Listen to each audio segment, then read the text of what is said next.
రైతులందరికీ కూడా అవగాహన కార్యక్రమంను మనం చేపడుతున్నాం. అందులో భాగంగా ఈరోజు మన దుద్దిల మండల హెడ్ క్వార్టర్లో ఈ అవగాహన కార్యక్రమంను చేపడుతున్నాం.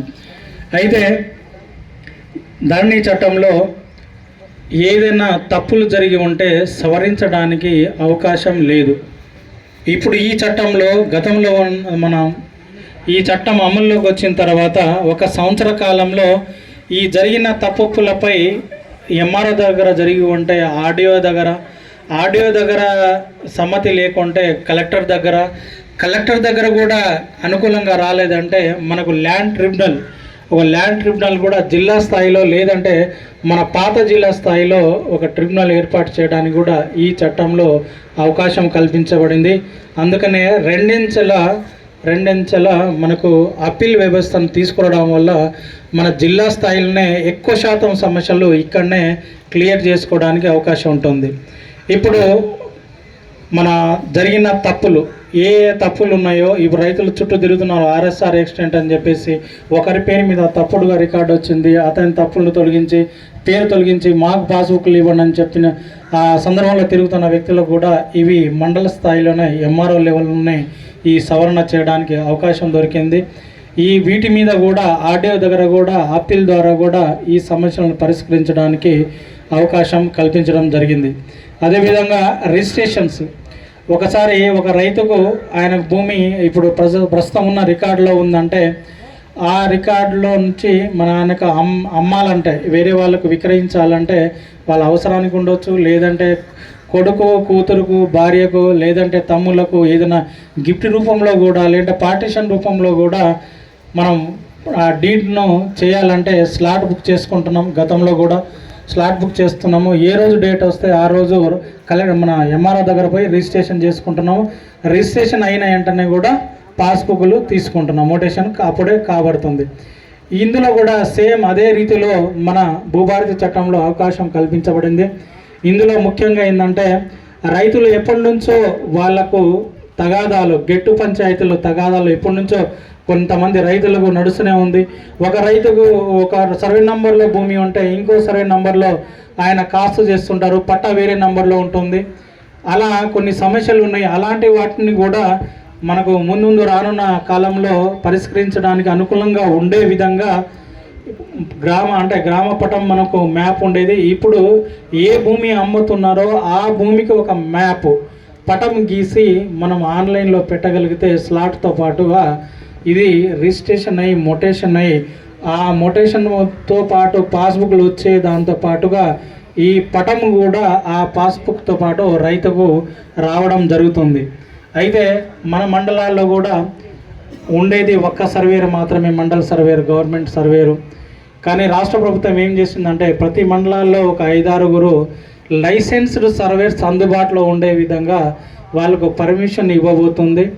ఆ లైసెన్స్డ్ సర్వేర్స్ మన మండలంలోనే అందుబాటులో ఉంటారు కాబట్టి కొనే వ్యక్తి అమ్మే వ్యక్తి ఇద్దరు కలిసి ఆ సర్వేయర్ ద్వారా లైసెన్స్డ్ సర్వేయర్ ద్వారా ఈ 2 ఎకరాలు ఎక్కడ అమ్మదలుచుకున్నారో ఆ యొక్క సర్వేర్ యొక్క హద్దులు లాటిట్యూడ్ లాంగిట్యూడ్ ద్వారా అది డేటా తీసుకొస్తే మనం స్లాట్ బుక్ చేసేటప్పుడే మన డాక్యుమెంట్లు పాస్బుక్ జిరాక్స్ ఎలా డాక్యుమెంట్ పెడతామో పేర్లు వివరాలు ఆధార్స్తో సహా ఎట్లా ఆన్లైన్లో మనకు స్లాట్ బుక్ చేసేటప్పుడు ఎలా పెడతామో ఈ భూమి వివరాలు కూడా ఆ హద్దులు సంబంధించింది కూడా ఆన్లైన్లో పెట్టడం వల్ల మొటేషను రిజిస్ట్రేషన్ కంప్లీట్ అయిన తర్వాత ఆ మ్యాప్ ఏది మీరు ఈ లైసెన్స్డ్ సర్వేర్ ఆన్లైన్లో పెట్టారో ఆ లైసెన్స్డ్ సర్వేర్ నుండి ఆన్లైన్లో నుంచి మన మండల సర్వేర్కి వెళ్ళడం జరుగుతుంది.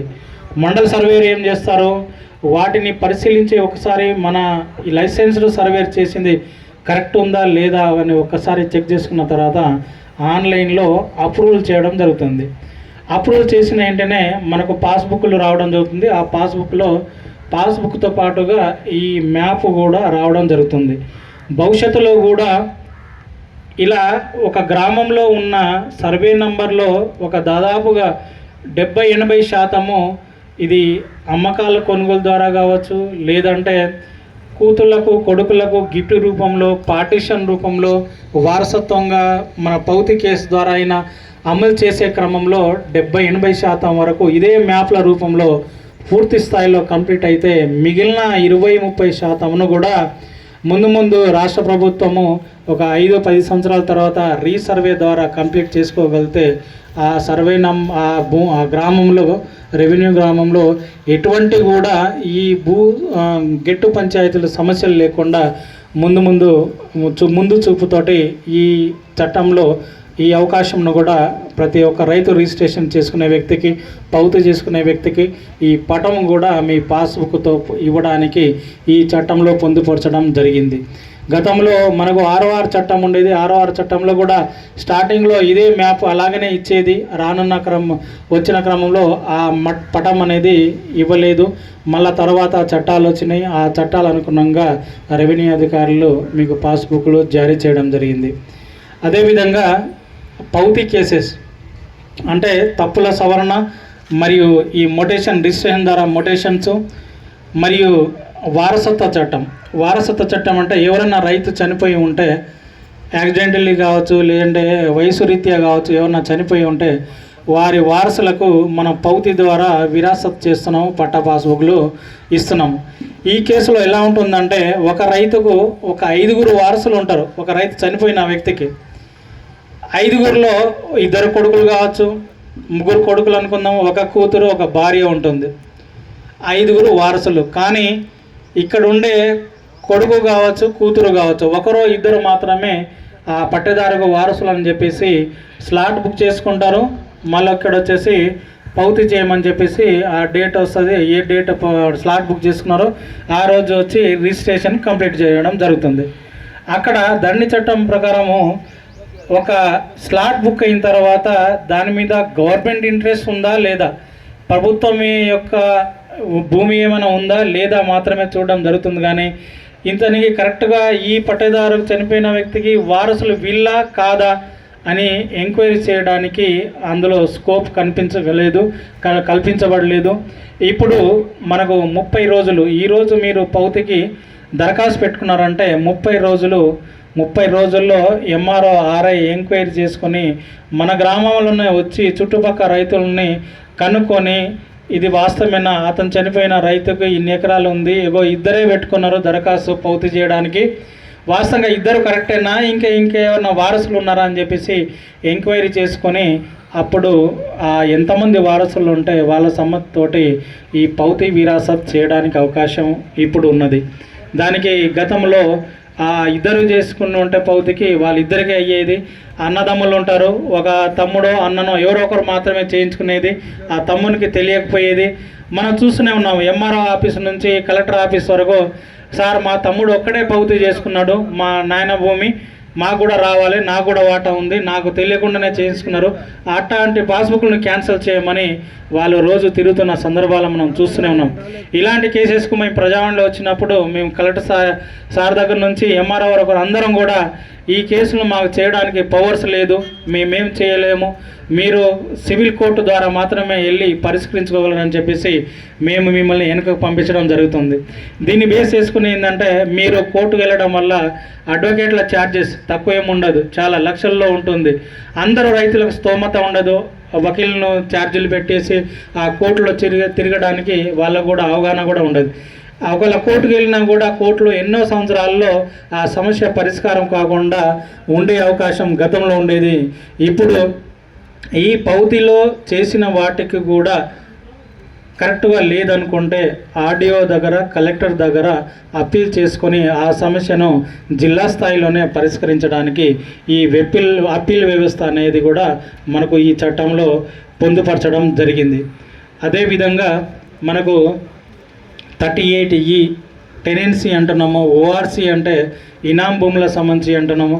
అదేవిధంగా ఎవరైనా రైతు కోర్టుకు వెళ్ళి డిగ్రీలు తెచ్చుకొని ఉంటే ఆ డిగ్రీలు అమలు చేయడానికి గతంలో ధరణి టైంలో కలెక్టర్కు మాత్రమే పవర్స్ ఉండేది. ఎంఆర్ఓ రిపోర్ట్ ఇచ్చిన తర్వాత ఆడియోను చూసి ఆడియో రిపోర్ట్ తోటి కలెక్టర్ దగ్గర మాత్రమే పరిష్కరించడానికి అవకాశం ఉండేది.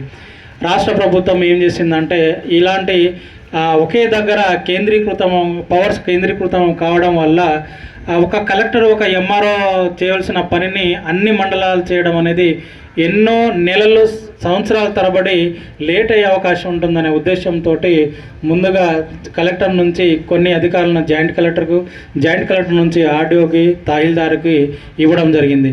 ఇప్పుడు ఇలాంటి టెనెన్స్ మరియు కోర్టు డిగ్రీలు, ఓఆర్సీ సర్టిఫికేట్లు గతంలో జారీ చేయబడిన 13B కావచ్చు, అంటే సాదాబైనం తర్వాత అమలు కావాల్సినవి.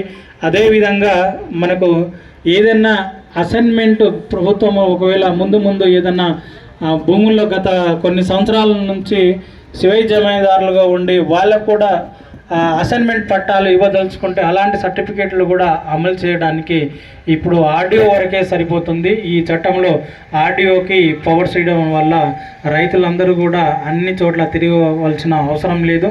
ఇది ఎంఆర్ఓ రిపోర్ట్ తోటి ఆర్డీఓ లెవెల్నే ఈ ఓఆర్సీ కోర్టు ఆర్డర్స్, డిగ్రీలు మరియు ఇనాము సంబంధించిన ఈ టెనెన్సీ సంబంధించినవి కూడా అమలు కావడానికి ఆర్డీఓ లెవెల్లో ఈ చట్టంలో పొందుపరచడం జరిగింది. ఇదే విధంగా మనకు సాదాబైనా కేసెస్ కూడా మనం చూస్తున్నాము. గతంలో ROR ద్వారా రైతులు ఎవరైనా నోటి మాట ద్వారా చిన్న కాగితం ద్వారా ఖరీదు చేసుకొని ఉంటే ROR ద్వారా గవర్నమెంట్ టైం ఇచ్చినప్పుడు వాటిని స్టాంప్ డ్యూటీ తోటి అక్కడనే పరిష్కారం అయ్యి పాస్బుక్లు జారీ చేయబడేది. ఇప్పుడు మన తెలంగాణ రాష్ట్రం ఏర్పాటు అంటే జూన్ 2వ తారీఖు 2014 కన్నా ముందు ఈ సాదాబైనా ద్వారా కొనుక్కున్న రైతులు ఎవరున్నారో వాళ్ళ భూములకు సంబంధించి వాళ్ళ సాదాబైనా కాగితాలకు సంబంధించి రెగ్యులరైజ్ చేయడానికి 2020లో అక్టోబర్, నవంబర్లో ఒక నెల రోజులు టైం గవర్నమెంట్ అప్పుడు కల్పించడం జరిగింది. అందులో దరఖాస్తు ఏమన్నా చేసుకొని ఉంటే వారు ఇప్పటికీ పొజిషన్లో ఉన్న వాళ్ళు, క్లియర్గా ఉన్న వాళ్ళ కేసెస్ను ఇప్పుడు ఎంఆర్ఓ ఎంక్వైరీ తోటి ఆర్డీఓ లెవెల్నే సాదాబైనా కేసులకు కూడా పాస్బుక్లు ఇవ్వడానికి ఈ భూభారతి చట్టంలో రాష్ట్ర ప్రభుత్వము అవకాశం కల్పించడం జరిగింది. వీటికి సంబంధించి కూడా మన పటము కావచ్చు, లేదంటే ఈ సాదాబైనా అప్లికేషన్ పరిశీలించడం కావచ్చు, ఒక డేటు గవర్నమెంట్ అనౌన్స్ చేసిన తర్వాత ఆ రోజు నుంచి మన గ్రామాల్లోనే రెవెన్యూ సదస్సుల ద్వారా వాటిని పరిష్కరించడానికి అవకాశం కల్పించడం జరిగింది. అదేవిధంగా మనం చూస్తున్నాము మీ సేవలో గతంలో వెబ్ల్యాండ్ ఉన్నప్పుడు ROR చట్టం ఉన్నప్పుడు రైతులందరూ కూడా వాళ్ళకు 1B కాపీ నకలు కావచ్చు, పహానీలు కావచ్చు, డిజిటల్ ఎంఆర్ఓ సంతకంతో వచ్చిన కాపీలు మీ సేవలో అప్లై చేస్తే వాళ్లకు చట్టబద్ధంగా కల్పించబడినది పహానీలందరికీ కూడా రైతులకు అందుబాటులో ఉండేటి. అవి కూడా ఇప్పుడు చూస్తూనే ఉన్నాము. మీరు పాత ఈ పహానీలు 1B కాపీ సార్ అప్పుడు మాకున్నాయి, ఇప్పుడు ఇది లేదు అని చెప్పేసి మీరు తిరుగుతూనే ఉన్నారు. ఇలాంటి కేసెస్ కూడా మనకు భూభారతిలో మీరు ఒక 10 రూపాయలు ఆన్లైన్లో మీ సేవలో కట్టగలిగితే ఎంఆర్ఓ సంతకంతో కూడిన పహానీ ఇవ్వడానికి భూభారతి చట్టంలో కల్పించడం జరిగింది. అదేవిధంగా మన ఒక గ్రామానికి గతంలో VROలు ఉండేది, ఇప్పుడు VRO వ్యవస్థ లేదు.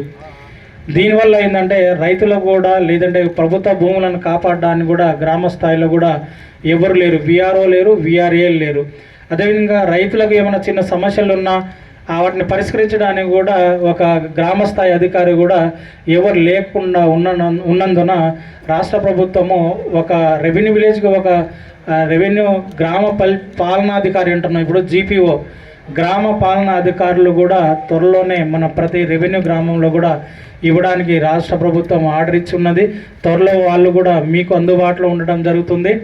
గతంలో ఏదైనా సంవత్సరానికి సంబంధించిన పహానీ నకలు, ఆ పహానీ మీ గ్రామంలో చూసుకోవాలంటే మీకు అందుబాటులో ఉండే విధంగా ఈ పహానీ వ్యవస్థను కూడా మీకు అందుబాటులో విధంగా గ్రామంలోనే ఈ చట్టంలో రైట్స్ కల్పించడం జరిగింది.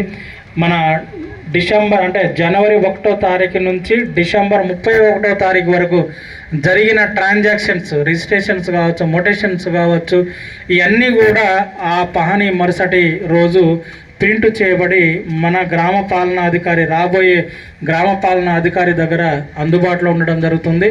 మీరు కూడా మీ సర్వే నంబర్లో ఎవరు ఉన్నారు, మీ పేర్లు ఉందా లేదా, పేర్లు కరెక్ట్ వచ్చిందా లేదా సరి చేసుకోవడానికి అవకాశం ఉండడం జరుగుతుంది. అయితే ఇప్పుడు ఈ నెల చివరి వరకు అన్ని మండలాల్లో జిల్లా వ్యాప్తంగా కూడా ఈ అవగాహన కార్యక్రమం భూభారతి అవగాహన కార్యక్రమం చేపడుతున్నారు.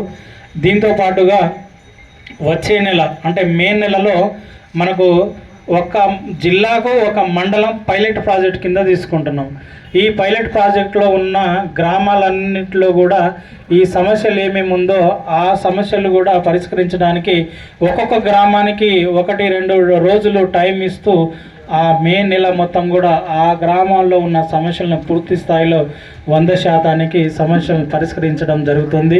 అందులో సివిల్ కోర్టు సంబంధించి సమస్యలను అవి కాకుండా కోర్టుకి పరిధిలో ఉన్న వాటి కాకుండా మిగిలినవి పరిశీలించడానికి అవకాశం ఉంటుంది. ఆ తర్వాత జూన్ మాసంలో మన రాష్ట్ర ప్రభుత్వం ఒక డేట్ అనౌన్స్ ప్రకటించిన తర్వాత జూన్ నుండి కూడా ప్రతి మండలాల్లో ఒక్కొక్క గ్రామాల్లో డేట్ వైజ్గా ఈ రెవెన్యూ సదస్సులు కార్యక్రమం చేపట్టి మీ గ్రామాల్లో మీకున్న సమస్యలను అక్కడికక్కడే ఈ భూభారతి చట్టం ప్రకారం పరిష్కరించడానికి అవకాశంను కల్పించడం జరిగింది. అయితే ఇవన్నీ సమస్యలు భూభారతి చట్టంలోనే ద్వారానే అయిపోతుందా అంటే కాదు. కొన్ని సమస్యలు ఉంటుంది, అన్నదమ్ముల పంచాయతీ ఎప్పటి నుంచో నడుస్తుంటుంది. అలాంటి కేసెస్ ఎందుకంటే టైటిల్ను నిర్ధారించేది ఓన్లీ సివిల్ కోర్టు మాత్రమే ఉంటుంది కాబట్టి అలాంటి కేసెస్ సివిల్ కోర్టులో పరిష్కరించడానికి ఉంటుంది. ఇక్కడ ఈ లెవెల్లో రెవెన్యూ పరిధిలో జరిగిన తప్పులను సవరించడానికి మన జిల్లాలోనే సవరించడానికి కరెక్ట్ చేయడానికి అవకాశం ఉన్నది. ఎందుకంటే దండి చట్టంలో ఒక పేరు రామయ్య పేరు తప్పుగా వచ్చింది, ఆ పేరు బదులు మల్లయ్య పేరు పెట్టాలంటే ఆ మల్లయ్య వచ్చి దరఖాస్తు ఇస్తే సార్ రామయ్య పేరు తప్పు వచ్చింది, అతను తొలగించండి, నా పేరు పెట్టండి అంటే ఆ రామయ్యకు నోటీస్ ఇచ్చి తొలగించాలంటే ఆ చట్టంలో నోటీస్ ఇవ్వడానికి కూడా అవకాశము అంటే పవర్స్ లేదు. నోటీస్ ఇచ్చినా కూడా దానికి సరిదిద్దడానికి నీది తప్పుడు కదా అని చెప్పేసి ఇవ్వడానికి కూడా అవకాశం లేదు. కాబట్టి ఈ భూభారతి చట్టంలో అలాంటి కేసెస్ను కూడా టేకప్ చేసి అప్పీల్ రూపంలో వాటిని నోటీస్ ఇచ్చి వాళ్ళ దగ్గర కూడా ఏమేమి ఆధారాలు ఉంది పరిశీలించిన తర్వాత ఆర్డీఓ కలెక్టరు మనం ఆర్డర్ పాస్ చేసి వాటిని కూడా పాస్బుక్లు కరెక్ట్గా ఉంటే పాస్బుక్లు జారీ చేయడానికి ఈ భూభారతి చట్టంలో అవకాశం కల్పించడం జరిగింది. అదేవిధంగా ప్రతి భూ కమతానికి కూడా ఒక భూ ఆధార్ను కూడా రాష్ట్ర ప్రభుత్వం ఈ చట్టంలో అందించడం జరుగుతుంది. రామయ్యకు ఒక 2 ఎకరాలు 3 ఎకరాల బిట్టు ఉందంటే ఆ 2-3 ఎకరాలకు కూడా ఒక భూ ఆధార్ కార్డు లాగా త్వరలోనే రాష్ట్ర ప్రభుత్వం ఇవ్వడానికి ఈ చట్టంలో పొందుపరచడం జరుగుతుంది. ప్రస్తుతానికి మనకు ల్యాండ్ ట్రిబ్యునల్ కూడా సిసిఎల్ఏ గారి హెడ్ ఆఫీస్ ఆధ్వర్యంలో నడుస్తున్నది. ముందు మన 3 జిల్లాలు పాత జిల్లాది ఏది ఉందో మన మేడ్చల్, వికారాబాద్, రంగారెడ్డి 3 ఉమ్మడి జిల్లాలను కలుపుకొని ఒక ల్యాండ్ ట్రిబ్యునల్ అంటే కలెక్టర్ దగ్గర సమస్యలు పరిష్కారం కాకుండా ఉన్న కేసెస్ను వాటి మీద అప్పీల్ చేయడానికి ఈ ల్యాండ్ ట్రిబ్యునల్ ద్వారా వెళ్ళడానికి అవకాశం ఉంటుంది. ఈ ల్యాండ్ ట్రిబ్యునల్లో ఒకవేళ ఎక్కువ మొత్తంలో అప్లికేషన్ జిల్లాల వారీగా వచ్చి ఉంటే వాటిని పరిష్కరించడానికి కూడా జిల్లా స్థాయిలో ల్యాండ్ ట్రిబ్యునల్ పెట్టడానికి కూడా ఈ చట్టంలో ముందు అవకాశము కల్పించడం జరిగింది. కాబట్టి ఇది భూభారతి అనేది రైతులకు చుట్టంలాగా మనందరికీ పనికి వస్తుంది. కాబట్టి మన రెవెన్యూ సిబ్బంది అందరం కూడా రెవెన్యూ అధికారులు సిద్ధంగా ఉన్నారు. ఈ సమస్యలు ఉన్న సమస్యలను పరిష్కరించడానికి మండల స్థాయి, డివిజన్ స్థాయి, జిల్లా స్థాయిలో సమస్యలను పరిష్కరించడానికి రెవెన్యూ సదస్సుల ద్వారా ఈ కార్యక్రమం త్వరలో మన గ్రామాల్లో చేపట్టడం జరుగుతుందని, ఈ చట్టం మిగిలిన రైతులు కూడా మీరు వివరించి వాళ్ళ అనవసరమైన వ్యయ ప్రయాసాలకు గురి కాకుండా చూడవలసిన అవసరం కూడా ఉంది. అదేవిధంగా లాస్ట్కు చిన్నకారు, సన్నకారు రైతులు, మహిళల రైతులకు వాళ్లకు లీగల్ సర్వీసెస్ అథారిటీ ద్వారా అడ్వకేట్లను కూడా ఉచితంగా కల్పించడానికి కూడా ఈ చట్టంలో అవకాశం కల్పించబడింది. ఎందుకంటే ఎంఆర్ఓ నుంచి ఆర్డీఓ దగ్గర అప్పీల్ చేయాలన్నా ఏమన్నా వకీల్ సాయం కావాలన్నా కూడా వాళ్ళు ఫ్రీగా సర్వీస్ ఇవ్వడానికి కూడా ఈ చట్టంలో అవకాశం కల్పించడం జరిగింది. కాబట్టి ఈ కార్యక్రమాన్ని గురించి మీకు అవగాహన కల్పించడానికి అవకాశం ఇచ్చిన పెద్దలందరికీ కూడా ధన్యవాదాలు తెలుపుకుంటూ ముగిస్తున్నాను. Thank you very much. ధన్యవాదాలు సార్. స్వాతంత్రాన్ని గారు ఈ సమావేశంలో చేసిన అందరికీ నమస్కారం. మనందరికీ తెలుసు మన రాష్ట్రంలో కొత్త ROR చట్టం వచ్చింది. ఉద్దేశం ఏమిటి అంటే ఏదైతే సమస్య ఉన్నాయో భూమి సంబంధించిన ఏదైతే సమస్య ఉన్నాయో దానికి పరిష్కారం. ఇంతకుముందే కూడా చాలా ఈ సమస్య ఇప్పుడు వచ్చింది, సడన్గా అది కాదు, చరిత్రలో కూడా ఉంది. అప్పుడు కూడా కొన్ని చట్టం వచ్చినాయి. 36లో చట్టం వచ్చింది, తర్వాత 71లో వచ్చింది, ఇలాగా 2020లో చట్టం వచ్చింది. కానీ ఇప్పుడు కూడా కొన్ని సమస్య అలాగే ఉంది. సో దానికి పరిష్కారం కోసం ఈ కొత్త చట్టం వచ్చింది. మెయిన్ ప్రొవిజన్స్ జేసీ గారు ద్వారా చెప్పడం జరిగింది. అందులో ఒకటి ముఖ్యమైన అంశం ఏమిటి అంటే అపీల్స్ పవర్ ఉన్నాయి. అందులో ఏముంది అంటే తహసీల్దార్ ద్వారా మీకు ఇచ్చిన ఏమైనా అభ్యంతరం ఉంటే తహసీల్దార్ ఆఫీస్లో ఆర్డీఓ దగ్గర మీరు అపీల్ చేసుకోవచ్చు. ఆర్డీఓ ఆఫీస్లో ఏమైనా అభ్యంతరం ఉంటే మీరు కలెక్టర్ ఆఫీస్కి అపీల్ చేసుకోవచ్చు. ఇది కాకుండా రెగ్యులరైజేషన్ ఆఫ్ సాదా బైనామా ఉంది. అన్ని రకరకాల కొత్త ప్రొవిజన్స్ వచ్చినాయి. సో ఐ బిలీవ్ కి this will smooth in the process of revenue department and also reduce the problems of రైతుస్. Thank you.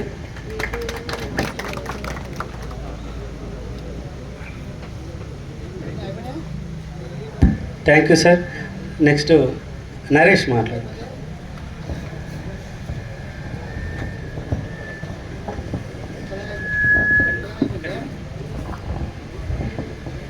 Bhubharati Naresh sir, Alikanpalli. రాష్ట్ర ప్రభుత్వం ఎంతో ప్రతిష్టాత్మకంగా చేపట్టినటువంటి భూభారతి జేసీ సార్ గారికి, వేదికపై ఉన్నటువంటి పెద్దలందరికీ ప్రత్యేక ధన్యవాదాలు సార్. ఎందుకంటే ప్రతి ఒక్క రైతుకు భూమి అనేది ఒక చాలా సెంటిమెంట్తో కూడుకున్నది సార్. ఎన్నో సంవత్సరాల నుంచి చాలా చట్టాలు వస్తున్నాయి, చాలా సవరణలు జరుగుతున్నాయి, కానీ ఇంకా సమస్యలు అలాగే ఉండిపోతున్నాయి. ఎంఆర్ఓ సార్ దగ్గర కానీ, అదేవిధంగా ఆర్డీఓ సార్ దగ్గర కానీ, కొన్ని కలెక్టర్ సార్ దగ్గర కానీ. ఇంతకుముందు దారిని ఉన్నప్పుడు ఏమైందంటే రాష్ట్ర స్థాయిలో కానీ సమస్యలు పరిష్కరించుకోబడి ఉండేవి. ఇప్పుడు మన గౌరవ ముఖ్యమంత్రి గారు ఏం చేసినంటే దాన్ని విభజించి, ఆఫీసర్లకు ఎక్కువ బర్డెన్ అవుతుంది కాబట్టి దాన్ని విభజించి అడిషనల్ కలెక్టర్ కానీ, ఆర్డీఓ కానీ, లేకపోతే చిన్న చిన్న అంశాలు ఉంటే ఎంఆర్ఓ సార్ గారిని పరీక్షించి ఆనించి అక్కడిని రైతులకు ఎలాంటి ఇబ్బంది కలగకుండా ఈ భూభారత్ చట్టం తీసుకురావడం జరిగింది. అదేవిధంగా ఇంతకుముందు గ్రామాల్లో ఎలాంటి ఎంప్లాయీలు ఉండకుండా సార్ ఇప్పుడు కొత్త రెవెన్యూ అధికారులను కూడా రాష్ట్ర ప్రభుత్వం నియమించడం జరుగుతుంది. వారితో కూడా మనం సహకారం తీసుకొని ఎలాంటి సమస్యలు ఉన్నా చెప్పుకోవచ్చు. అదేవిధంగా ఇంకేమైనా సమస్యలు ఉంటే ఆర్డీఓ సార్ గారిని ఇంకెవరికైనా అప్పీల్ చేసుకోవడానికి కూడా ఈ భూభారత్ చట్టంలో అవకాశం కల్పించినందుకు ప్రత్యేక ధన్యవాదాలు సార్. అదేవిధంగా ఇప్పుడున్న భూభారత్ చట్టంలో కొత్తగా సర్వేయర్లను కూడా నియమించి ఎలాంటి సమస్యలున్నా వాస్తవంగా అలా సమస్య ఉందని అని తెలియజేయడానికి సర్వేయర్లను నియమించి ఆ విచారణ చేపట్టే అధికారం కూడా కల్పించడం జరిగింది సార్. ప్రత్యేకంగా ధన్యవాదాలు. ఇంకా చాలా సమస్యలు ఉన్నాయి సార్. ఇంకా ఏమైనా సమస్యలు ఉంటే అన్నీ విచారించి ఈ చట్టాన్ని పకడ్బందీగా అమలు చేసి రైతులకు అందరికీ సహకరించాలని కోరుకుంటూ ఈ అవకాశం ఇచ్చిన పెద్ద అందరికీ ధన్యవాదాలు సార్. Thank you. నా పేరు హన్మనాయక్ సార్. సార్ జిల్లా కలెక్టర్ గారు సార్, జాయింట్ కలెక్టర్ గారు సార్, మండల్ ప్రెసిడెంట్ గారు సార్, మండల్ ఎంఆర్ఓ గారు సార్, అందరికీ ఒక ఊరు పెద్ద మనుషులు సార్, అందరికీ ఒక నమస్కారాలు సార్. నాది సార్ ఈ ధరణి వచ్చి పడినప్పటి నుంచి చాలా ఇబ్బందులు పడుతున్నారు సార్ రైతులంతా. అంటే మండల్ చుట్టూ తిరిగి ఆస్టాకు వస్తున్నారు సార్. ఇప్పుడు మేము కొన్న భూమి రిజిస్ట్రేషన్ చెప్పించుకున్నాం. రిజిస్ట్రేషన్ చెప్పించిన తర్వాత 6 వారాల పానీలా ఎక్కిన భూమి కూడా 2 గుంటలు 5 గుంటలు 10 గుంటలు కట్ చేశారు సార్. అవి కూడా ఇప్పటి వరకు తిరిగి మండల్ చుట్టే తిరుగుతున్నాం సార్. మా ఇంటి పనులు, మా పేద పరిష్కారం, మాది పేద పరిష్కారం నుంచి వచ్చిన వాళ్ళము. మేము డైలీ ఎప్పటికీ మేము మండల్లో వారానికి 2 సార్లు 3 సార్లు తిరగాలంటే మా నుంచి కాదు సార్. కొద్దిగా మీ అధికారులు ఉన్నారు, కొద్దిగా మాకు న్యాయం జరిగినట్లా చూసి సార్. Thank you sir. అలాగే అదనపు కలెక్టర్ సార్ గారు, అలాగే మన sub division Tandur divisional collector గారు, మరియు స్థానిక ఎంఆర్ఓ ఎంపీడీఓ సారు, మరియు ఈ యొక్క సభకు వచ్చేసినటువంటి వివిధ గ్రామాల నుండి వచ్చేసినటువంటి ముఖ్యమైన వ్యక్తులు, రైతులు, వాళ్ళు ఈ యొక్క సభను ఉద్దేశించి ఏం తెలుస్తా అనే ఉద్దేశంతో ఇక్కడికి వచ్చారు. వాళ్ళకు ఉన్నటువంటి ప్రాబ్లమ్స్ చాలా ఉన్నాయి. ఆ ప్రాబ్లమ్స్ భూముల విషయంలో ఇలా మాకు సాల్వ్ అవుతుంది అనే ఉద్దేశంతో అధికారులు నూతనంగా ఏం చెప్తారని ఇక్కడికి వచ్చారు. అలాంటి సమస్యలు చాలా ఉన్నాయి. అలాగే 1971 పట్టదారు పాస్బుక్ చట్టం ఆత్మకంగా అంటే గ్రామం నుండి మండలం నుండి జిల్లా స్థాయి వరకు స్టేట్ వరకు రికార్డు అనేది అప్డేట్ మెయింటైన్ చేసేది. అంటే గ్రామంలో ఉన్నటువంటి రికార్డు రాష్ట్రం వరకు పోతే కూడా సేమ్ రికార్డు దొరికింది. కానీ ధరణి వచ్చిన తర్వాత ఏ రికార్డు ఏడ దొరుకుతుంది, ఏ ఆఫీసులో దొరుకుతుంది అని అయోమయంలో మొత్తం ఈవెన్ అడ్వకేట్లో కూడా దొరికినంత రికార్డు మిస్సింగ్ అయింది సార్. అలాంటి రికార్డు లేనప్పుడు పెద్ద పెద్ద పట్టేదారులు ఉన్నారు, అలాగే చిన్న పట్టేదారులు ఉన్నారు. చిన్న పట్టేదారు అంటే 2-3 ఎకరాల భూములు ఉన్న వాళ్ళు ఉన్నారు సార్. 2-3 ఎకరాల భూములు ఉన్న వాళ్ళు వాళ్ళ భూమి మన మిస్సింగ్ ఎక్స్టెంట్ అయితే ధరణిలో అప్లై చేయాలని ఆప్షన్ ఉంది. అప్లై చేసిన తర్వాత ఆ మిస్సింగ్ ఎక్స్టెంట్ ఫైల్ను తహసీల్దార్ గారికి సమర్పించిన తర్వాత ఆ తహసీల్దార్ గారు దాన్ని ఎంక్వైరీ చేసి ఫీల్డ్ ఎంక్వైరీ చేసి రికార్డు వెరిఫై చేసి దాని లోపల ఏమైనా లోపాలు ఉంటే సబ్ డివిజనల్ కలెక్టర్ పంపాలనా లేక కలెక్టర్కి పంపాలనా అనే క్లారిటీ కూడా ఎంఆర్ఓకే లేదు ధరణి ఉన్న చట్టం ప్రకారం. అంటే ఎంఆర్ఓ అంటే నాకు పవర్స్ లేవు. ఒకటే మాట, ఈ రైతులందరూ కూడా అనాధికారికంగా ఆఫీసుల చుట్టూ తిరుగుకుంటూ బాధ్యత లేని ఆఫీసర్ అనుకొని చాలా నిరుత్సాహంగా ఉన్నారు సార్. దయచేసి ఇటువంటి వాటి స్వార్థాలు కానీ చెప్తున్నా. అయితే రైతులకు మిస్సింగ్ ఎక్స్టెంట్ లోపల చాలా సమస్యలు ఉన్నాయి సార్. మిస్సింగ్ ఎక్స్టెంట్ ఒకటి. రెండవది ఏంటంటే కొందరు రైతులు తన స్వార్థానికి భూమిని అమ్మేశారు. అమ్మేసినటువంటి భూమి డాక్యుమెంట్ ఉంటుంది, ఒరిజినల్ షెల్డీడు. కానీ అన్ఎడ్యుకేటెడ్ పీపుల్ కాబట్టి, రిమోట్ ఏరియా కాబట్టి రికార్డ్ ఇంప్లిమెంట్ అనేది చేసుకోలేరు వాళ్ళు. రికార్డ్ ఇంప్లిమెంట్ చేసుకోక అది ఆ అమ్మినటువంటి వ్యక్తి చనిపోయిన తర్వాత ఈ ధరణి వచ్చింది. ఈ ధరణి వచ్చిన తర్వాత ఏమైందంటే లీగల్ ఎస్కు సక్సెషన్ అయింది. ఆ సక్సెషన్ కావడం వల్ల వానికి కొత్త పాస్బుక్ వచ్చింది. కానీ కొనుగోలు చేసిన వ్యక్తి ఎప్పుడైతే కొనుగోలు చేసిన దాదాపు అనుకుంటా ఒక 20-30 సంవత్సరాల కిందట కొన్న డాక్యుమెంటు పెట్టుకొని భూమిలో బోరు వేసుకొని వ్యవసాయం చేసుకుంటూ జీవనం కొనసాగించుకుంటున్నటువంటి రైతులు చాలామంది ఉన్నారు. కానీ ఆయనకు ధరణి మూలంగా పాత పాస్బుక్ ఉంది, పాత పానీలు కూడా ఉన్నాయి. కానీ పాత పానీలు రికార్డు ఇప్పుడు అవైలబుల్ లేదు సార్. పాత పాస్బుక్లు ఉన్నాయి, డాక్యుమెంట్ ఉంది, సేల్డ్ వాల్యుయేషన్తో కట్టి సబ్ రిజిస్టర్ ఆఫీస్లో రిజిస్ట్రేషన్ చేసినటువంటి డాక్యుమెంట్ ఉంది.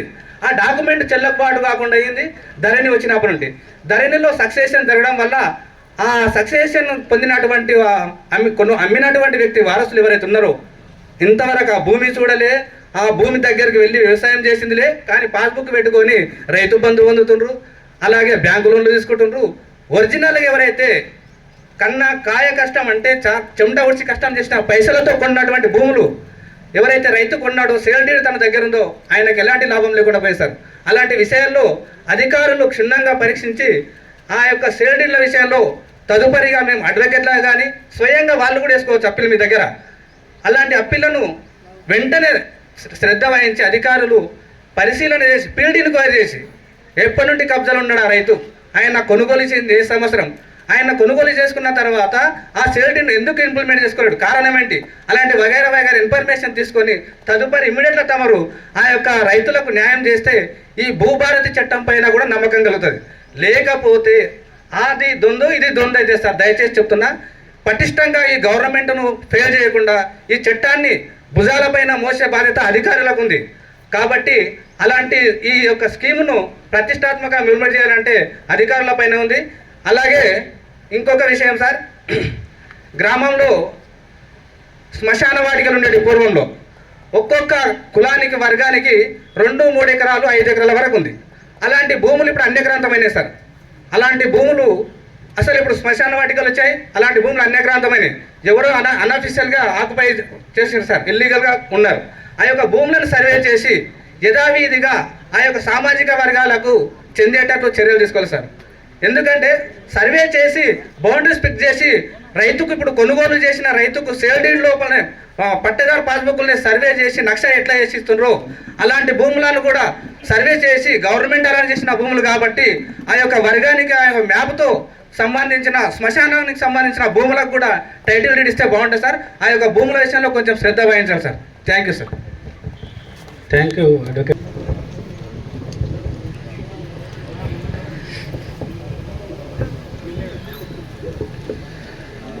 భూభారతి అవగాహన సదస్సుకు విచ్చేసినటువంటి వికారాబాద్ జిల్లా కలెక్టర్ ప్రతీక్ జైన్ సార్ గారికి, అదేవిధంగా అడిషనల్ కలెక్టర్ లింగనాయక్ సార్ గారికి, సబ్ కలెక్టర్ ప్రసాద్ సార్ గారికి, అదేవిధంగా కడా వెంకరెడ్డి సార్ గారికి, అదేవిధంగా వివిధ జిల్లా అధికారులకు, మా దుద్యాల మండల ఎంఆర్ఓ అండ్ డిటి గారికి, వివిధ సిబ్బందికి, ముఖ్యంగా దుద్యాల మండల రైతాంగానికి పేరు పేరున ప్రత్యేక కృతజ్ఞతలు తెలుపుకుంటూ, రైతులంతా ఒకటి ఆలోచన చేసుకోవాల్సిన విషయం ఏంటంటే, ధరణి అనే పోర్టల్ నిర్మాణం జరగడం అనేది కూడా కొంత మేలు జరిగిండొచ్చు, కానీ దాని ద్వారా జరిగిన నష్టం రైతులకు ఎప్పుడు పూడ్చనటువంటిది. ఎందుకంటే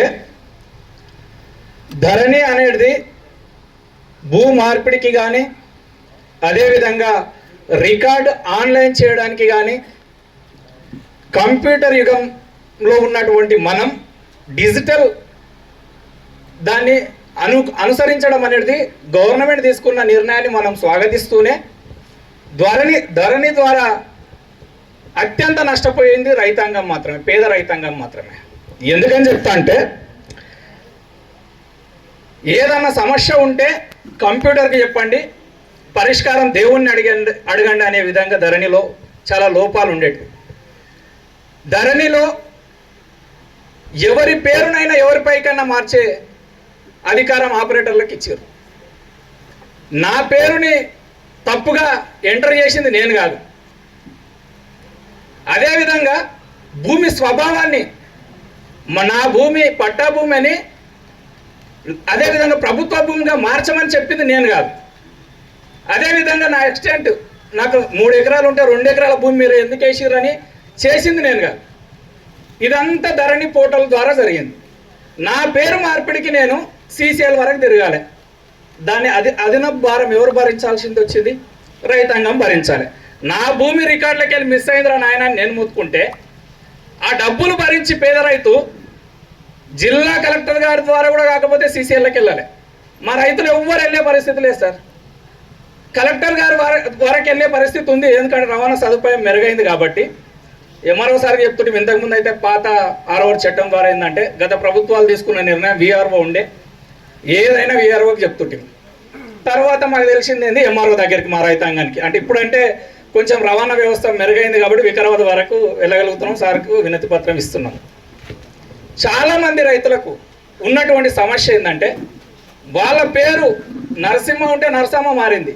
అరే ఆపరేటర్ తప్పు కదా, అది నా తప్పు కాదు కదా. నరసమ్మ పెట్టడం అనేది నా తప్పు కాదు కదా, ఆపరేటర్ తప్పు. సమస్య వాళ్ళదే, పరిష్కారం వాళ్ళ చేతిలో ఉండాలి, కానీ పరిష్కారం వాళ్ళ వద్ద లేదు. ఎందుకు లేదంటే, దీనికి సరైనటువంటి పత్రం ఏది పెట్టాలి ఎంఆర్ఓకి తెలియదు, ఆర్టీఓకి తెలియదు, కలెక్టర్కు అంటే తెలిసినా కూడా ఏది కూడా సరైనటువంటి కాగితం ఏదని ధరణిలోనే లేదు. వాళ్ళకు అవగాహన ఉన్నా, వాళ్ళకి ఇది నిజమే నీవు నష్టపోతున్నావు అని తెలిసినా కూడా మనకు న్యాయం చేసే పరిస్థితుల్లో కలెక్టర్ గారికి కూడా అధికారం లేకుండా ధరణి చేసింది. ఈ సమస్య అనేది మనది కాకుండా కూడా మనం అనుభవించాల్సిన పరిస్థితి వచ్చింది. చాలామంది రైతులు అదేవిధంగా నష్టపోతున్నారు.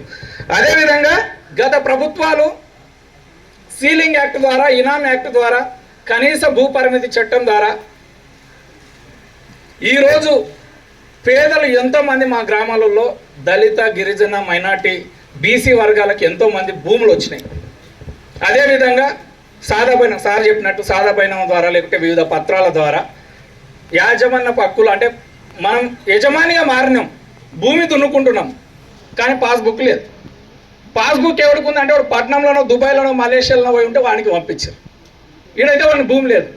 దీని ద్వారా ఎక్కడో ఉన్నటువంటి హైదరాబాద్లో ఉన్నటువంటి రియల్ ఎస్టేట్ వ్యాపారులు ఊళ్ళో వచ్చి వాడారు. మాకు తెలియకుండా మా భూములకు వాడు 20%, 30% భూములు అమ్ముకుంటున్నాడు. మా భూములు మా రైతులేమో నా మీద రికార్డు లేదు సార్, కలెక్టర్ చుట్టూ, ఎంఆర్ఓ చుట్టూ తిరిగే పరిస్థితి ఉంది. అంటే ధరణిలో ఫస్ట్ మొట్టమొదటి రైతులకు మోసం చేసినటువంటి మొట్టమొదటి సమస్య ఏందన్నా ఉందంటే యాజమాన్య పక్కులు అనుభవదారుని కాలం ఎత్తేయడం అనేది అతిపెద్ద మోసం. దీని ద్వారా సుమారుగా 20 లక్షల ఎకరాల భూములు, పేద రైతుల భూములు ఈ రాష్ట్రంలో నష్టపోయారు మా పేద రైతులు. ఎన్నో సంవత్సరాలుగా ఉన్నటువంటి అనుభవదారుని కాలం ఎత్తేయడం వల్ల లీగల్ రైట్స్ అనేటివి రైతుకు లేకుండా పోయినాయి. దీని ద్వారా చాలా సమస్యలు ఉన్నాయి. సమయం కాలాతీతమైంది కాబట్టి చాలానే చెప్పుదాం అనుకున్నా, కొంత నేను కూడా లేట్ వచ్చిన. సార్ మన్నించాలి అందరూ. సార్, రైతులకు చాలా నష్టం జరుగుతుంది. ఏ విధమైనటువంటి అంశాలకు ఏ పత్రం పెట్టాలో అని తెలియకుండా ధరణిలో లోపాలు పెట్టడం ద్వారా మిస్సింగ్ సర్వే నెంబర్ కానీ, అదేవిధంగా పేరు మార్పిడి కానీ, భూ స్వభావ మార్పిడి కానీ, అదేవిధంగా మేజర్గా అనుభవదారుని కాలం అంటే సివిల్ కోర్టుకు కూడా వెళ్ళే పరిస్థితి లేదు, పొజిషన్ పంచనామా చేసే పరిస్థితి లేదు. అంటే ఇవన్నీ సమస్యలు తీసుకొని వచ్చింది మీరే, పరిష్కారం చూపాల్సిన మీరే.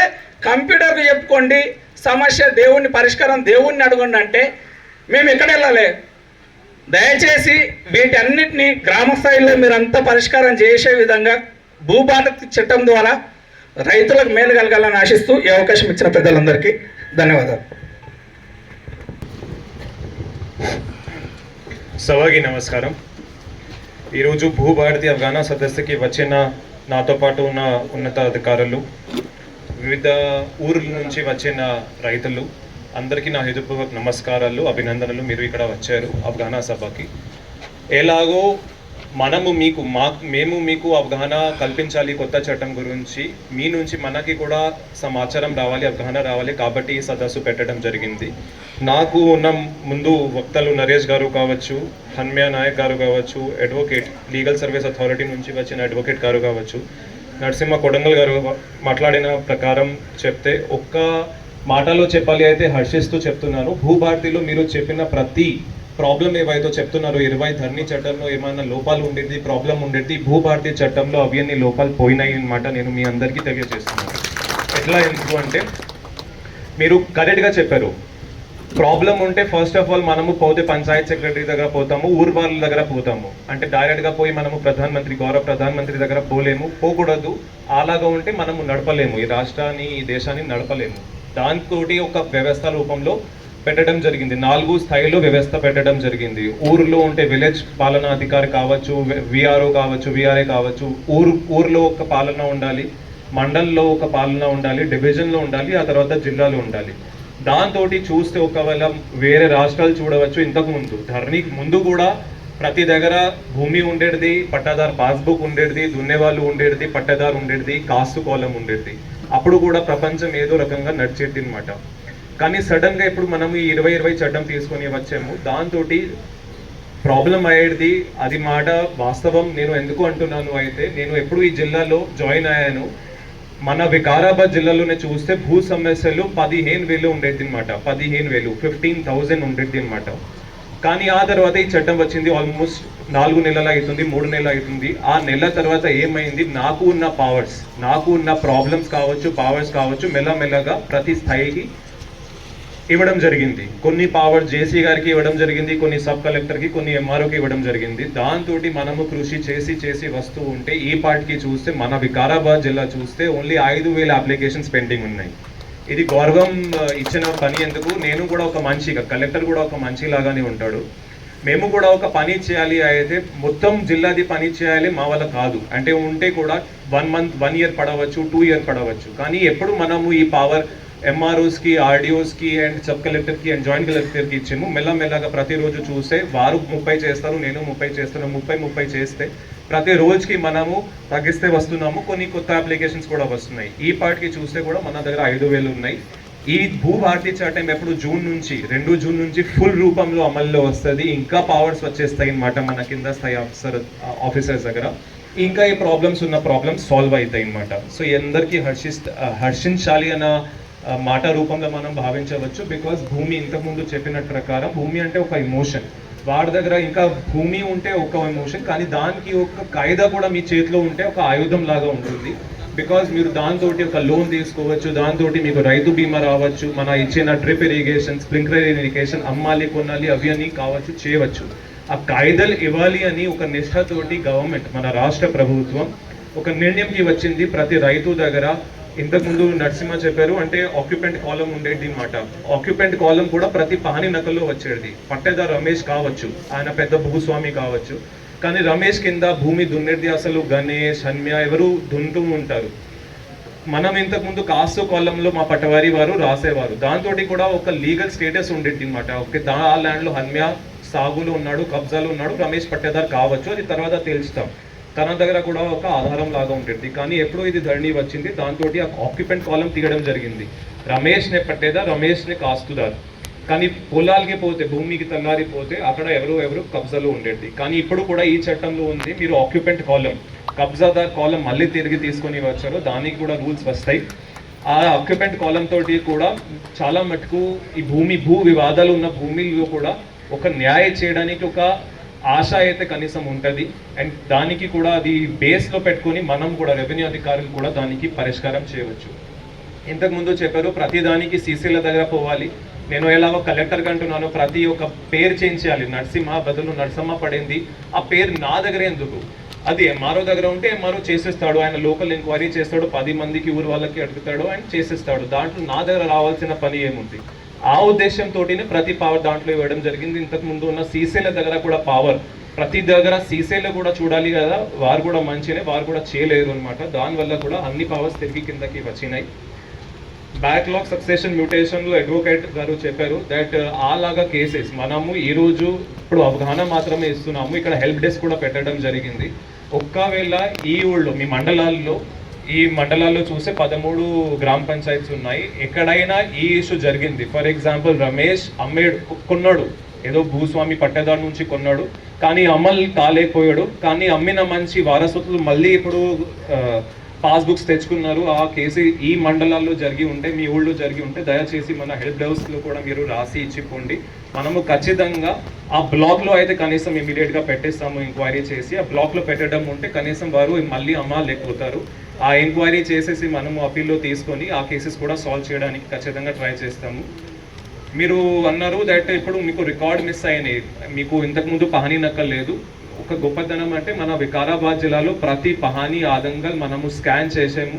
అండ్ అవి కూడా త్వరలోనే ఒక వెబ్సైట్ రూపంలో, ఇంతకుముందు జేసీ గారు చెప్పినట్టుగా 10 రూపాయలు ఒక ఫీజు లాగా పెడదాము.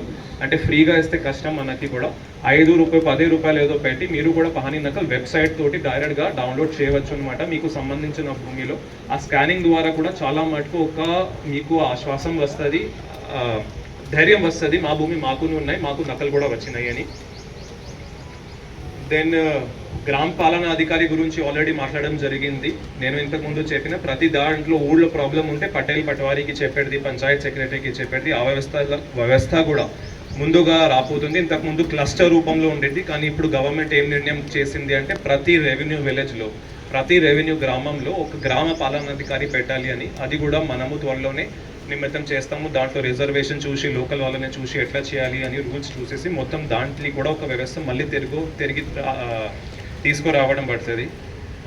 సో దాంతో అయితే జేసీ గారు ఆల్మోస్ట్ డీటెయిల్గా చెప్పడం జరిగింది. సాదా బైనామా కావచ్చు, 3080 కావచ్చు, టెనెన్సీ కావచ్చు, సీలింగ్ కావచ్చు, అన్ని ల్యాండ్స్.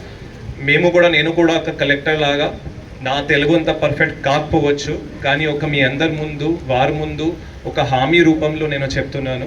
మా యంత్రాంగం కూడా, రెవెన్యూ యంత్రాంగం కూడా మీతో పాటు, రైతులతో పాటు ఉండి ఈ ప్రాబ్లం ఏవైతే భూ సమస్యలు మన జిల్లాలో ఉన్నాయి, మన ఊర్లో ఉన్నాయి, మన మండల్లో ఏవైతే ఉన్నాయో అది కూడా పర్మనెంట్గా మనము డెఫినెట్గా అది తొక్కి మనము పెట్టాలి అని ఉద్దేశంతో మీకు హామీ ఇస్తున్నాను. మనము కూడా నిష్ఠతోటి, ధర్మం రూపంతోటి మీ అందరితో పాటు పని చేస్తాము. మీరు కూడా మాతోటి సేకరిస్తే ఒక 2 months 3 monthsలో ఎన్ని సమస్యలు తీరుతాయి అండ్ క్లియర్ అవుతాయి ఆశిస్తూ మీ అందరి నుంచి సెలవు తీసుకుంటున్నాను. మీరు ఇక్కడ వచ్చారు, చాలా ఓపికతోటి విన్నారు, ఆశతోటి మీ అందరికీ అభినందనలు, ధన్యవాదాలు. Thank you. ఇంకొకటి 2 జూన్ నుంచి మన దగ్గర రెవెన్యూ సదస్సు ఏర్పాటైతే, రెవెన్యూ సదస్సు అంటే మీ ఊర్లోనే మనము వస్తాము, అంటే రెవెన్యూ అధికారులు వస్తారు, ఆర్ఐ వస్తారు, ఇలాగా 10-20 ప్రాబ్లమ్స్ ఉంటాయి వారీగా, ఊరు వారీగా. అవి కూడా మనము ఎక్కడ రెవెన్యూ సదస్సు ఇంతకుముందు ఎట్లా నిర్వహించేది, ఆ రెవెన్యూ సదస్సు ప్రకారం కూడా అది సాల్వ్ చేస్తాము.